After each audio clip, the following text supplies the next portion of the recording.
নমস্কার বন্ধুগণ, সুপ্রভাত। আজ ৩১শে আগস্ট ২০২৩, আগস্ট মাসের শেষ দিন। আর আজকে বৃহস্পতিবারও, তাই জন্যে আজ নিফটি, ব্যাংক নিফটি এছাড়াও সমস্ত এফএনওর যে স্টকস আছে, যেমন রিলায়েন্স, যেমন এইচডিএফসি ব্যাংক, যেমন হিন্দুস্তান লিভার, এই কোম্পানি, বড় বড় কোম্পানি, অর্থাৎ এফএনও সেকশনের সব কোম্পানির আজকে এক্সপায়ারি ডে। তো আজকে আমাদের একটি অত্যন্ত গুরুত্বপূর্ণ দিন। আজকে সাধারণত ট্রেন্ডি ডে হয় যে কোনো স্টক বা এফএনও সেকশনের যে কোনো চার্টে আমরা দেখতে পাবো যে যদি ব্রেকআউট বা ব্রেকডাউন ঘটে, সেদিকে মার্কেট কিন্তু চলতেই থাকে। যাই হোক, আমরা ইউএস ভিক্সের চার্টে চলে এসেছি। ইউএস ভিক্স নিচের দিকে আসছে এবং এটি খুবই ভালো সংকেত। বর্তমান সময়ের যে সাপোর্ট লাইন রয়েছে, সেই সাপোর্ট লাইনটা 14.7-এর কাছাকাছি। মার্কেট তার প্রায় কাছাকাছি ট্রেড করছে, 15.35। মনে হচ্ছে 14.7-এর কাছাকাছি মার্কেট সাপোর্ট নেবে, তাই এখানে আমাদের সাবধান হয়ে যেতে হবে। ইউএস 10-ইয়ার বন্ড ইল্ডের চার্টে আমরা দেখতে পাচ্ছি যে মার্কেট কিছুটা নিচের দিকে এসেছে, কিন্তু হাইয়ের হাই তৈরি করার এখনও যে প্রবণতা সেটা রয়েছে, চালু রয়েছে। সুতরাং এখানে একটা আরেকটু ব্রেকডাউন আসুক, এটা আমরা মনে প্রাণে চাইবো। তারপরে মার্কেট মোটামুটি 4.01 পর্যন্ত চলে আসবে। তারপরে যদি আরেকটু ব্রেকডাউন দেয়, সেক্ষেত্রে আমাদের 3.75 এরকম একটি লেভেল আসবে। তো এখনো পর্যন্ত স্ট্রাকচার পজিটিভ, কিন্তু সামান্য ইন্টারমিটেন্ট উইকনেস এসেছে মার্কেটে, যেটি খারাপ নয়, ভালোই সংকেত।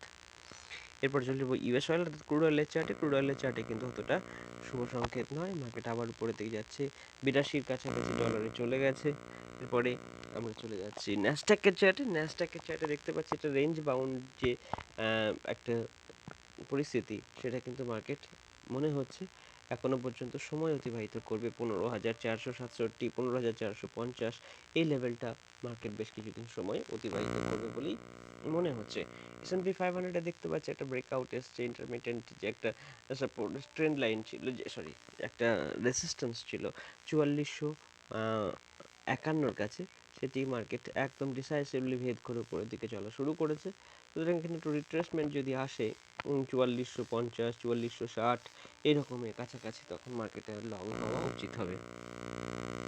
S&P 500-এর পরে এফটিএসি অর্থাৎ ফিনান্সিয়াল টাইমস স্টক এক্সচেঞ্জ, ইউকের এক্সচেঞ্জে আমরা দেখছি এখনও বুলিশনেস রয়েছে। বুলিশনেসের প্রথম যে রেজিস্ট্যান্স ফেস করবে, সেই লাইনটি হলো 7565।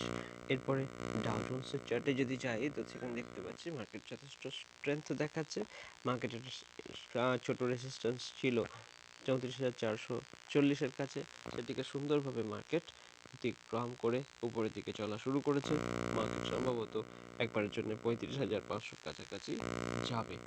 এরপর চলে যাচ্ছি ইন্ডিয়া ভিক্সের চার্টে। ইন্ডিয়া ভিক্সে আমরা দেখতে পাচ্ছি যে সামান্য পতন ঘটেছে, যেটি আর কত পতন ঘটবে এখন কিন্তু খুব মার্কেট নিচের দিকে যায় না, কারণ খুবই অনেক দিন ধরে এই নিচের দিকে ট্রেড করছে। ইন্ডিয়া ভিক্সের কথা বলছি। এরপরে যে কোনো সময় একটা স্পাইক আসতে পারে। ইন্ডিয়া 10-ইয়ার বন্ডেলটা দেখতে পাচ্ছি যে ট্রেন্ড লাইন আছে একটা পজিটিভ বা বুলিশ ট্রেন্ড লাইন, সেই বুলিশ ট্রেন্ড লাইনে সাপোর্ট নিয়ে নিয়েছে। এরপরে গিফট নিফটির চার্টে দেখছি যে উপরের দিক থেকে একটা স্লোপ আছে, যেটা হচ্ছে এটা বেয়ারিশ ট্রেন্ড লাইন। সেই বেয়ারিশ ট্রেন্ড লাইনকে এখনও মার্কেট ভেদ করে উপরে চলা শুরু করেনি। সুতরাং এখন মার্কেট চপি বা মার্কেট সাইডওয়েজ এটিই বলা চলে। এরপরে ডলার ইন্ডেক্সের চার্ট, যেহেতু ইউএস 10-ইয়ার বন্ড আর ইউএস ফিক্সে পতন এসছে, ডলার ইন্ডেক্সেও অনুসারী চার্ট হওয়ার জন্যে পতন এসছে এবং রেজাল্ট্যান্ট চার্ট বলা চলে, অর্থাৎ লব্ধ চার্ট। তো সঙ্গত কারণে মার্কেট নিচের দিকে এসেছে এবং সাপোর্টের লাইন পাবেও 102-এর কাছাকাছি। এটা রিট্রেসমেন্ট বলা চলে। কাপ উইথ হ্যান্ডেল প্যাটার্নের যে ব্রেকআউট ঘটেছিল, তার যে সে টার্গেট ছুঁয়ে ফিরে আসছে। এখানে সম্ভবত একটি তৈরি হবে head and shoulder pattern. Head and shoulder প্যাটার্নটা তৈরি হবে, দেখুন প্যাটার্ন ক্রিয়েট হচ্ছে, সেটা আমরা বুঝতে পারছি, সেটা আপনাদের জানানোর চেষ্টা করছি। এই প্যাটার্ন ক্রিয়েট করবেন না, সেটা সময় আর আপনাদের ইচ্ছাই বলবে। দেখুন কি সুন্দর কপি বুক একটা head and shoulder pattern create করার চেষ্টা করছে মার্কেট। এইটি আমরা দেখলাম যে মার্কেট কি সুন্দর একটা ট্রেন্ড লাইন একটা তৈরি করার চেষ্টা করছে, ট্রেন্ড লাইন না, একটা চার্ট তৈরি করার চেষ্টা করছে। চার্টে চলে যাবো আমরা, তারপরে চলে যাচ্ছি ডলার ইন্ডেক্সের পরে ইউএসডি আইএনআর এর চার্টে। ইউএসডি আইএনআর এ দেখছি যে একই রকম আমাদের যে অ্যাসেন্ডিং ট্রায়াঙ্গেল প্যাটার্ন ক্রিয়েট হয়েছিল, তার ফলস ব্রেকআউট হয়েছিল এবং তারপরে মার্কেট পুনরায় সেই প্যাটার্নটিকেই এখনো ফলো করছে। আমরা প্যাটার্নটিকে একটু বদলে নেব, কারণ চার্টে যেহেতু একটু পরিবর্তনই এসেছে, সুতরাং আমরাও এটাকে পরিবর্তন করে নেব। সরি হ্যাঁ ঠিক আছে, অসুবিধা নেই। তো আমরা এটাকে একটু বদলে নেব, চার্টটাকে আমরা একটু ফাইন টিউন করে নিলাম। মার্কেট আপাতত এইরকম একটি রেঞ্জকে ফলো করছে, সুতরাং আমরা এই রেঞ্জটাকেই ফলো করতে থাকবো।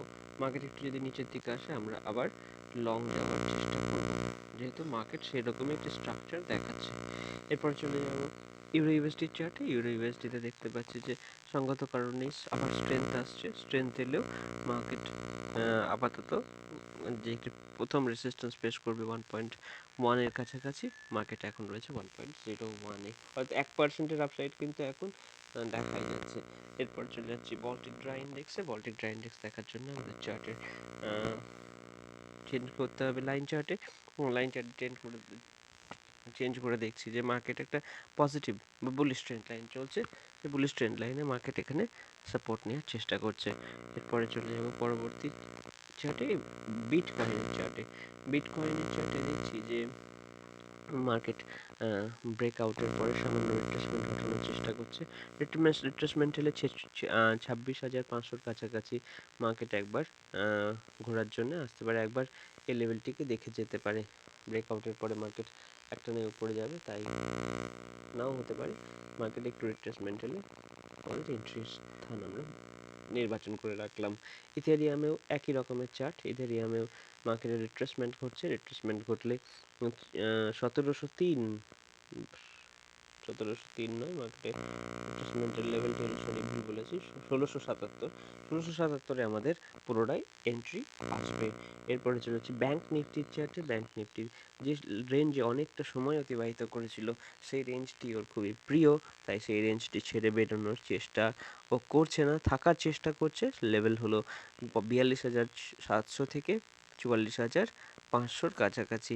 এই রেঞ্জের মধ্যে মার্কেট কিছুটা সময় অতিবাহিত করে আমরা এই রেঞ্জটাকে একটু ফাইন টিউন করে নিই।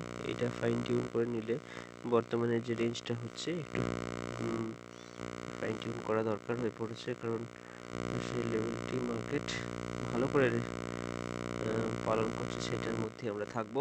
লেভেল হলো 43,300 থেকে 45,000 এই দুটি লেভেলের মধ্যে মার্কেট 1700 পয়েন্ট এখানে একটি রেঞ্জ আছে, অর্থাৎ 4%-এর রেঞ্জ। এই 4%-এর রেঞ্জের মধ্যে মার্কেট বেশ কিছুটা সময় অতিবাহিত করেছে। দেখা যাক পরবর্তী সময়েও করবে বলে মনে হচ্ছে। ফিন নিফটিও একটি রেঞ্জ ক্রিয়েট করেছে। এটা ইন্টারমিডিয়েট যে রেঞ্জ ক্রিয়েট করেছে, সেই রেঞ্জটা আমরা একটু ফাইন টিউন করে নেব।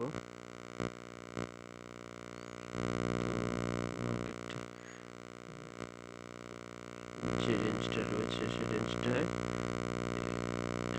এখানে আছে সাপোর্ট, পরবর্তী সাপোর্ট একটি রেজিস্ট্যান্সের কাজ করছে, এবং নিচের দিকে যে লাইনটি রয়েছে সেটাকে একটু চেঞ্জ করে নিয়ে এখানে সাপোর্ট পাচ্ছে বারবার।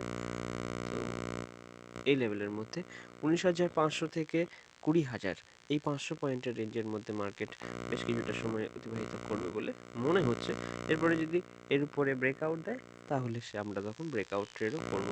এরপরে নিফটির চার্টে এখানেও একই রকম, মার্কেট রেঞ্জ বাউন্ড হয়ে গেছে। মার্কেট যেহেতু রেঞ্জ বাউন্ড, উপরের দিকে আমরা রেসিস্ট্যান্স দেখতে পাচ্ছি এই লেভেলটায়, আর সাপোর্ট দেখেছিলাম